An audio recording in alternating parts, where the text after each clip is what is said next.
What's up, guys, and welcome to part 1 in my series, Death to Bro Science. So, do I look like a bro? Yeah, I look like a bro. Do I act like a bro?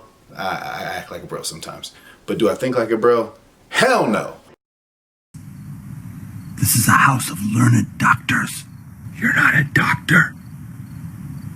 You're a big, fat, curly-headed Alright, and let me break that down for you, because you guys have for sure seen tons and tons of people in the gym, especially if you were like me when I was younger, in the gym, high school, working out, thinking, man, you just gotta push yourself, push yourself, push yourself. Guys, one more rep. Give me one more, give me one more. And then even if you get that one more by yourself, then they want you to do force reps. So for those of you that don't know what that means you have exerted yourself to the point you can no longer do any more by yourself, but they're going to then help you keep pushing forward. Now, that seems cool, right? That's a pretty badass way of lifting weights. I agree. Like, in terms of ego, you feel like, man, I really kicked myself in the today, right? So, yes, it may make you feel better internally, right?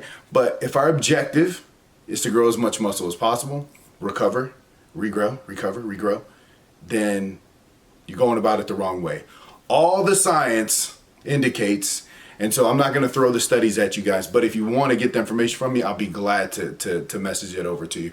But all the science indicates that this is not only not an effective way of growing more muscle, so it's not more beneficial, but it actually has a negative impact on your muscle growth. Now, for those people that are first starting out, right, I definitely see there's some benefit to going into the gym and really giving it all that you have. The truth is that those people that are not really trained in an advanced way, right, that these people actually are going to get benefit regardless. You just going in and starting to move weights and do things, you're going to begin growing right off the jump, right? But if you want to challenge yourself, great, go for it. I am not telling you not to challenge yourself. However, with those people that are, more advanced in training, like myself, a lot of times people say, well, that's where the difference is. These people, they've already pushed themselves to a certain point, and this is how you keep pushing to grow. Again, it's wrong. All the science, again, indicates. I have one particular study that to me was most effective in showing what I'm speaking on, which is they actually took some NFL players and did a study in regards to them training kind of, I want to say, let's call it short of failure, and then those ones that just went in and every single time on their last set, they always went to failure. They actually had worse results than the guys that were working in that like 70 to 90% of their max range. So that being said, do not listen to your friends that are trying to get you to ego lift. Even though it sounds great, I get it. It makes sense. Why would you not get more benefit out of pushing harder? Hey, thanks a lot for hooking me up with Elmo over there. That was a blast. What? That guy's cool. Here we go. Come on, push it out. Everything you got. Everything you got. Everything you got. But it's wrong. The objective when it comes to optimal muscle growth is to break the muscle down, meaning you want to slightly tear the muscle, right? So you're slightly tearing these fibers. And then you want to be able to recover as fast as you can. So there's two problems with failure training, which one is now you're going in and you're tearing the muscle up. Yeah, of course but the recovery time. You want maximum recovery. So you can go back in and hit the muscle one more time. So if you're consistently able to go back, if I can train that same muscle 3 times in a 15-day window, but you still haven't recovered and you go and you try to do the same amount, you're working against yourself. So I'm able to do more.